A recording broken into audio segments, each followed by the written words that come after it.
Joining us via phone this morning from Washington, D.C. is Senator John Boozman from the great state of Arkansas. Good morning, sir. Thanks for joining us. How are you, sir? Thank you so much for having us. Man, thank you for doing what you do on the Hill, because you are truly a freedom fighter. You really are trying to fight back this encroaching government that we have today under this regime. Let's first talk about a balanced budget amendment vote that's coming up in the Senate. Well, that is going to come up in the next day or two, and I don't think that we'll have the votes to get that passed, and yet it really does put people on record as to where they're at. And right now we're spending an extra 38 cents of every dollar that we spend is borrowed money. We all know that we can't continue to do that, and I think the only way that we can get back on track is to go to a system like Arkansas has. We've been blessed that our governors, our legislature have not gotten us into this situation, but most of that is due to the fact that we have a very strong law that prevents that. So this is an effort to move us in that direction. We'll just have to wait and see what happens. Do you think the vote could come down along party lines? I think it probably will.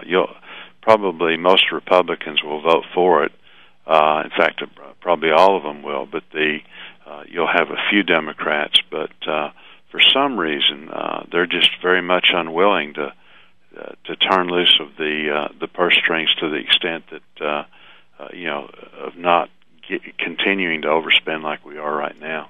If we don't do something very quickly, we're going to wind up in the situation that Greece and Europe is in. On the other hand, if we'll get our house in order, if we'll get our fiscal house in order, then we'll be stronger than ever, because we're such a world leader and we'll have tremendous investment. So these kind of things really are critical for our country. You know, there's been a lot of discussion about the National Defense Authorization Act. Talk about what that bill was about and exactly what is in that bill. Well, there's really a number of things. You know, this is the bill that actually funds the armed services and provides all of the ability for the appropriators to spend areas in different parts of all of our defense network. So it's really a very, very important bill. There's a controversy regarding a section that had to do with individuals, and these would be people that are members of Al-Qaeda or the Al-Qaeda network that were in the process of actually plotting an attack on the country or committing an attack on the country, how you handle those. And ever since George Washington, those people have been handled along the military lines. Mm-hmm. You don't grab them up and read their Miranda rights. They're treated as enemy combatants. We saw this with the American citizen in Yemen who was, sitting in his living room plotting, and all of a sudden a drone, dropped a bomb on him, and that's how you deal with terrorists. So this just clarifies that and makes it such that if an individual was plotting an attack or participating, they would be given a lawyer. They would go before a federal judge. The federal judge would determine that they were in that status, and then the military could question them, and they could question them in a different way than you do in civil court. In civil court, you can't ask about the future. You can't ask about the possibility of future attacks. What are they going to do in the future? So there's just a number of reasons, to keep them in the military court as opposed to pushing them over in the criminal court the way that President Obama would like to do. Now, I think the reason why some people had a problem with that is because, many of us were labeled as terrorists a few years ago because of our stance, either single-issue folks or folks that are Tea Party folks. Even veterans coming back from war were considered to be terrorists by this administration. I understand. I'm sure I'm on a list somewhere. But this is very specific. Okay. If you're not a member of Al-Qaeda, if you're not specifically plotting an attack on the United States, if you're not in the process of committing an attack on the United States, under this particular law, you have absolutely nothing to worry about. But if you are like the Christmas bomber a few years ago, that guy, we don't want him to be in a situation where he's read his Miranda rights, can't be questioned, in a military way. This is just getting them into that system and making it such that we can handle them really since the time of George Washington. Yeah. Now, coming up, I think today or tomorrow, I think the House is going to vote on net neutrality. Talk about what happened with the vote in the Senate and your stance on net neutrality. Well, I'm very much against net neutrality, and the name is so misleading. This would, it makes you think that you're keeping hands off the Internet. The Internet has been a great success, and it's really been a tremendous success because the free enterprise system has worked in it, and it has flourished.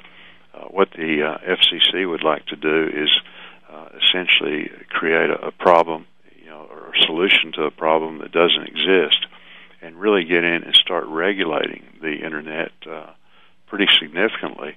And I'm very much opposed to that. I think that will make it such that we won't have the tremendous expansion that we've had in the past years.